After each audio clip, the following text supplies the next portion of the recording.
кога успя и това да направиш? Във възторг съм. Много се радвам да те видя. Здрав, бодър, все така оптимист в розово. Спомените ти за нашата взаимна работа са много живи и за мен. Много скъпи. И няма да забравя какво беше първото изпълнение на Алта е слануна, което после продължи да пее моята дъщеря. Страшно съм щастлив, че професор Мати Пинкас чак от Испания е дошла и присъства тук. Това е един човек, с когото се знаеме от... Не смея да кажа колко години. Кажи ги. Може вече. Някъде от 44-та, 5-та там. Пак и посъкрати малко, да? Сега. Не, защото аз преди това се смятах за малък. Точно така. Аз продължавам да те смятам за малък. Сега много ще извиняваш.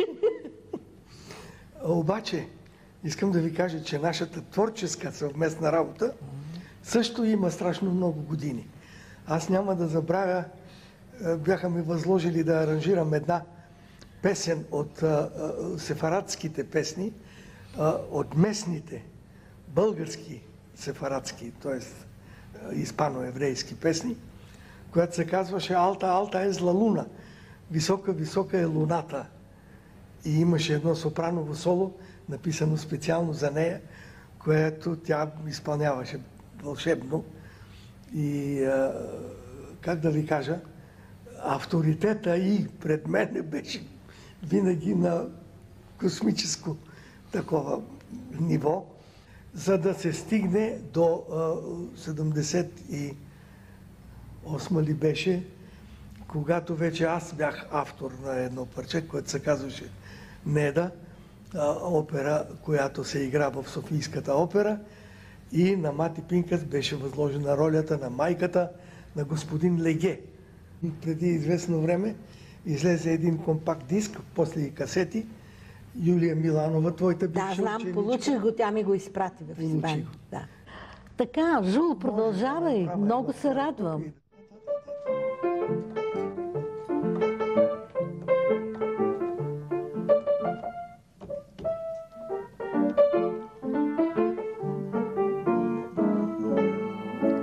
И сега.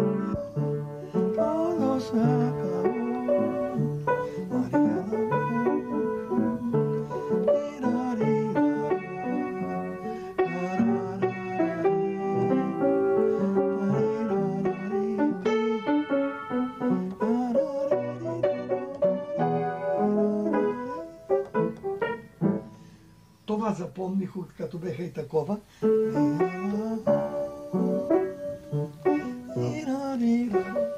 Баба ми, тя ме е люляла с това, с Ла Палома, всички я знаете. Ла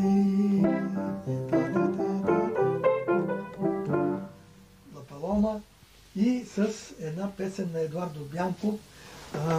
Yo la quería más que mi vida, más que mi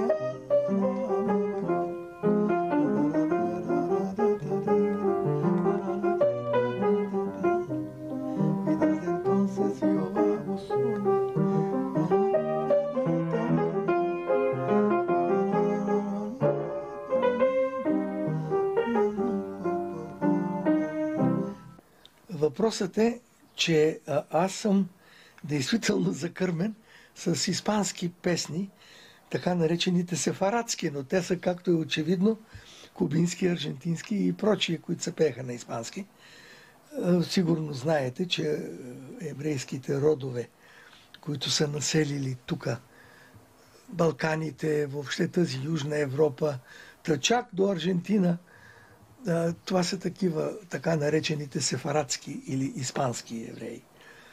Те по-точно са френско-испански, защото първо имало една група, говоря още преди Фернандо и Изабела, когато е голямото гонение на евреите от Испания, когато вече и инквизицията е взимала участие. Става дума още преди това, по времето на Алфонсо VIII, една голяма група евреи, изгонени от Франция, се преселват в Толедо нали, при кастилските евреи и оттам ги молят да преведат светите книги от иврит на ладино. Ладино се е казвал този испански език, кастилския. Знам по един мой някакъв роднина, който е бил в Испания, пък и на мен ми го казаха в Хавана това, че моят език, който говоря аз, един колега, Едуардо Рамос, един чудесен диригент, ми казваше, аз имам една книга от времето на Сервантес на твоя език. Моите родители бяха едни невероятни хора. Първо бяха ултрамузиканти, не музиканти, изпълнители или практикуващи, но музикомани. Меломан е малко казано. Меломан е да обича мелодия и да си я тънаника по улицата. А музикомани да обичат произведенията. Пък аз, когато се родих, първото нещо, което, т.е. след 40-тия ден, когато децата почват да виждат вече, аз първото видях една огромна фуния с едно кученце червеничко, което слуша гласа на своя господар. Нали, ми казаха после, че това било His Master's Voice, което значи гласът на господара си. А като дойдох в България, ми казаха, че му викат куча Марка. Много така живописно звучи. Така раснах с тези хора. Патриархално, доколкото на баща ми авторитета беше много голям. Баща ми е самоковец по рождение и е расъл в Самоков, но разбира се, много млад отива в Букурещ и завършва архитектура. И когато получава дипломата, получава заедно с това и повиквател. Да се яви веднага в Самоков, започват войните. И той 8 години воюва. Баща ми е извършил някакъв военен подвиг. Той е си изпълнил някакво задание при опасности, нали? Свързал някакви телефонни постове, тогава това е било комуникацията, и под обстрела на врага. И получил орден за храброст. И след ордена за храброст, разбира се, получил някакъв отпуск. И баща ми отива на гости, естествено, ще квартирува при брат си. И накрая, преди да си тръгне, казал на брат си: моля ти се, кажи на хазяина си, че ако остана жив и здрав след войната, ще дойда да поискам ръката на дъщеря му, защото много ми легна на сърцето. Човек. И чичо ми казал на дядо ми казал: добре, тя е много малка. Трябва да я попитаме и нея, освен това. И тогава се отваря вратата и майка ми казва: аз ще го чакам.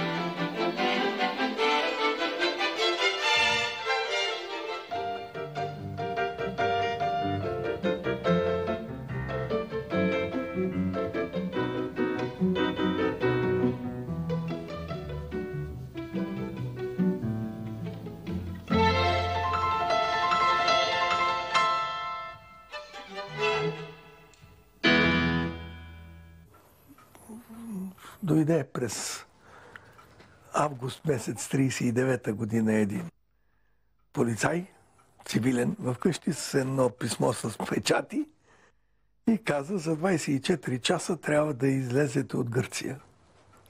Български поданици. И нямаше как.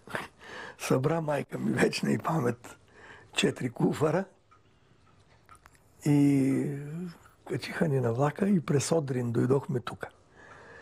Посрещането ни тука не беше от най-добрите, защото 1939 година вече бяха почнали разни такива уклони в отношенията между етносите в България. И малко след това излезе един прословут закон за защита на нацията, под чието удари падахме и ние. Тежко.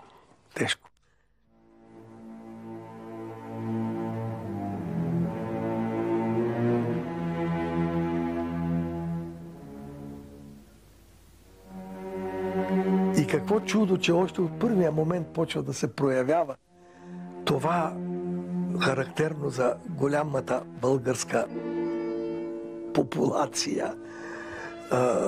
Защо казвам популация? Защото говоря за народа, а не за избранниците. В различно време различни избранници. Това е друга работа. Та този обикновен човек, българин, и както после до 1944 година на всяка крачка ще се намира някой, който да ни помогне, който да ни измъкне, който да не отидеме където не трябва.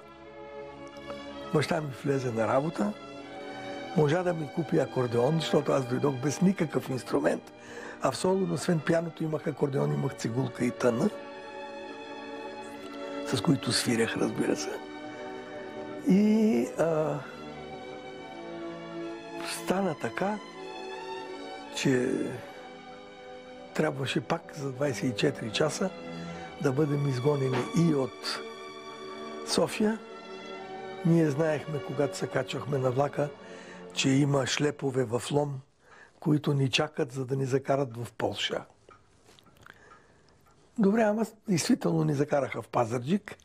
Спряхме там и кога, чак късно научихме, че тукашните българи от същинска България остават във вътрешността и прочее и прочее. Нещо, за което се водят разни нелепи спорове сега.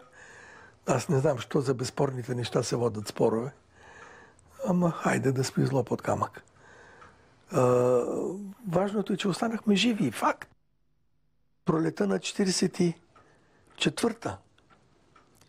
Прибирам се аз. Сестра ми казва: мама умира, отивай да викаш доктор Бурлай. И майка ми вече свършва. Агонизираше, нещо несвързано приказваше, споменаваше дядо ми, баба ми и прочее. И питам сестра ми: какво става, бе? Ми вика: нали знаеш, че има новини, които така по въздуха се носят? Днеска сутринта мама е разбрала, че нашите всичките са изгоряни в Освенцим и са направени на сапун.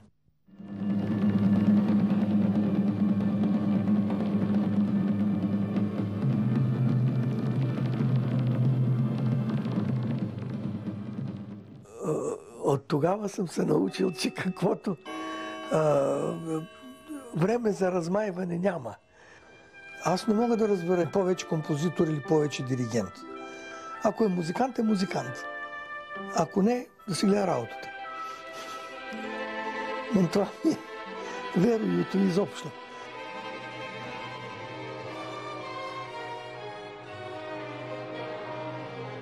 Това е първия български мюзикъл.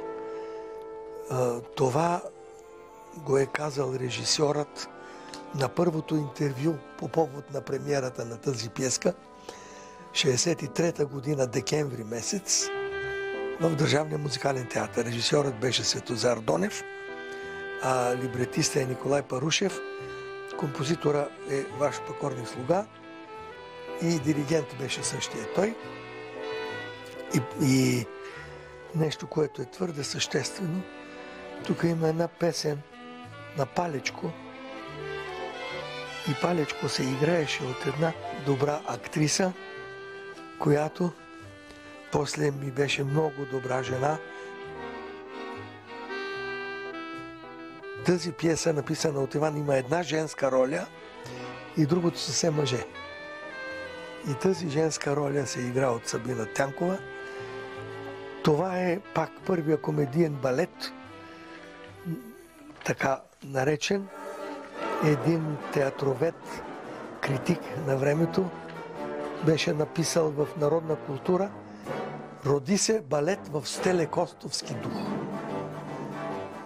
Би могло да се нарече, има смешка голяма, има социален мотив, също сериозен. Боби Ковачев, той беше и либретист, и постановчик. според мен, страшно жаля за това, че той си отиде много рано. Той беше извънредно надарен човек. Ако извънредно е малка дума, нямам по-голяма.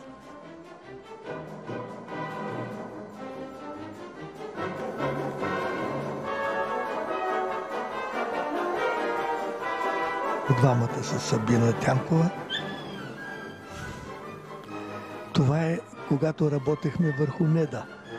Тя е либретистка, аз съм на пианото, съчиняваме нещо. Даже имаше един много смешен случай. Детето, като беше горе-долу на 2 години и половина, 3, веднъж се събужда от следобеден сън, ние продължаваме да спорим за някакъв стих или нещо такова. И тогава, който изведнъж ми каже: стига сте говорили, напълнихте стаята с думи. Това е циганката в България от старо време, от Асен Карастоянов.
Ставаше дума за много дългогодишната ми служба на един много обичан жанр. Това е, така да го наречем, лекожанровия музикален театър. Обаче този лек жанр в музикалния театър е толкова тежко да се работи и е толкова тежко да се поднесе леко, че не мога да ви опиша какво представлява труда на истинските актьори в такъв един театър.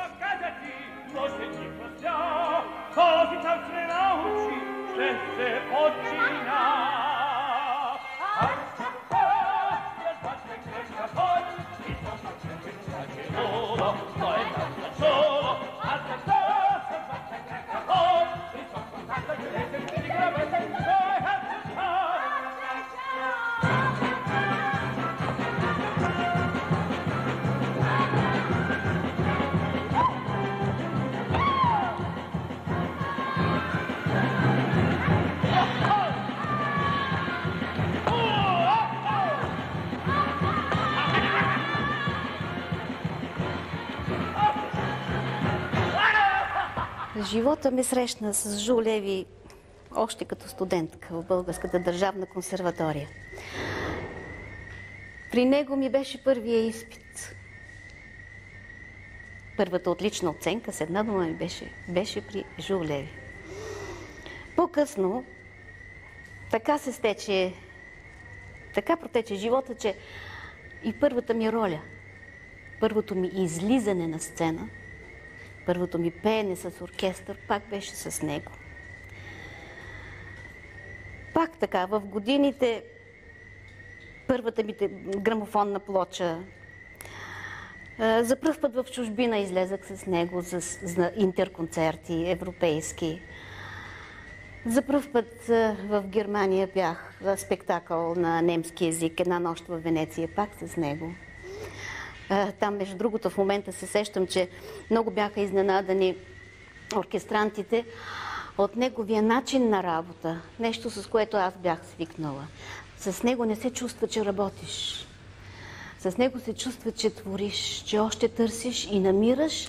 И вече след като си свършил работния си ден, който не е лесен при нас, излизаш окрилен.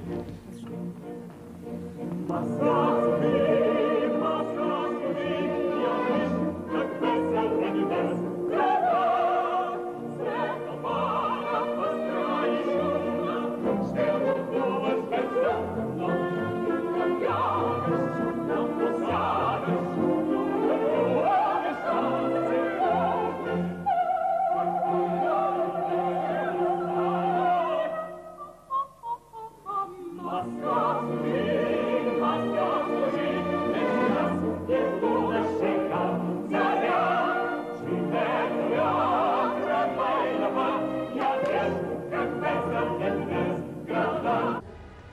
Берлин на пулта се бяха изплашили, че не са донесли на маестрото партитурата. А вече салона, светлините изгасват, започва спектакъла. А той им каза на хубав немски език: по-добре казва партитурата да е в главата, а не главата в партитурата. Всички се разсмяха и отново безпокойството беше разсеяно и спектакъла мина прекрасно.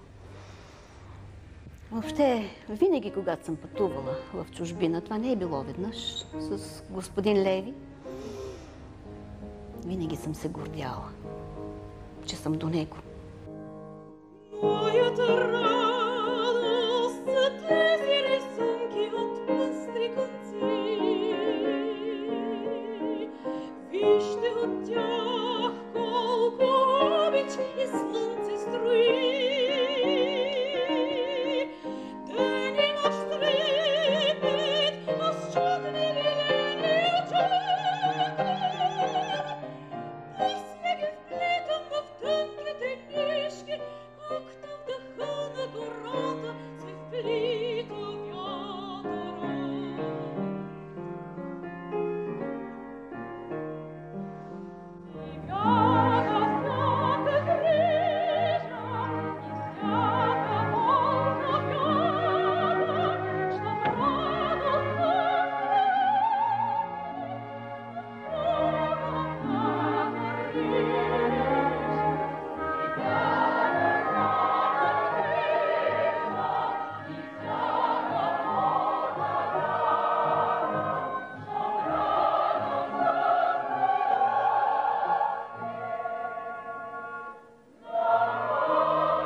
Виж сега, просто няма изход, браче, да знаеш от мен. Виж какво правя. Флейтата с кларинета в унисон все едно нищо няма да бъде. Ако я кача октава горе, пиколото ще пищи някъде си и, нали ме разбираш, слагам тези тук два саксофона да могат да помогнат тук. Ами остава празен, нямам педал, всичко друго е само ритъм. Какво искаш да направя? Ами нямаш педал, няма оркестранти, няма оркестри. Ако искаш все пак Моля ти се, напиши до правителството да дадат оркестранти и оркестри и ще ти го направя веднага. Ако искаш прекрасната ти четвърта част, рондото от симфонията, да Първо звучи... няма да се обявява като рондо от симфонията. Добре. Важното е това прекрасно произведение да звучи. Компромисът трябва да бъде, да има някаква цена. И това е точно тази цена. Единственото, което мисля, е да го направя за соло, кларинет и акомпанимент. Все едно солова пиеса. Нямам нищо против. Концертна пиеса. Но така ще тръгне и тази част от симфонията ще има нов живот. Ще бъде свирена, ще бъде изпълнява. При този дефицит на български произведения, напоследък, казвам дефицит и го подчертавам дебело, въпреки старанието на Съюза на българските композитори с нова българска музика да показват все ново и ново, те като че ли малко се отдалечават в критерия на това, което пишат, и да ме извиняват, ако обида някой, но смятам, че те са повече още или вече в експерименталния стадий и понякога тези произведения звучат само на прегледа нова българска музика. Трябва да се пише така, че тази музика наистина да заживява. Ето това е, което искам от моя приятел Жул Леви.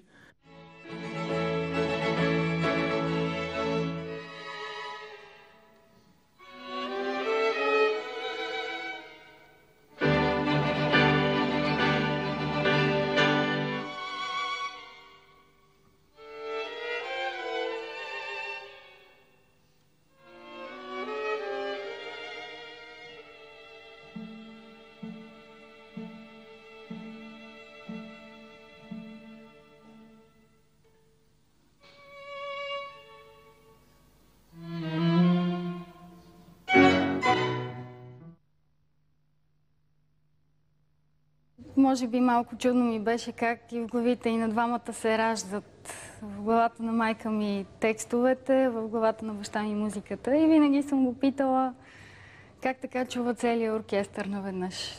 Доколкото аз съм се занимавала с музика, аз мога да си изтънаникам една мелодия, да изпея нещо, но не мога още да си представя как цял оркестър звучи в една глава, отделно цигулки, отделно чели, отделно духови инструменти. И откъде идва тази музика, която после баща ми пише на листата и след това всички свирят. Винаги ми е харесвало това, което пише.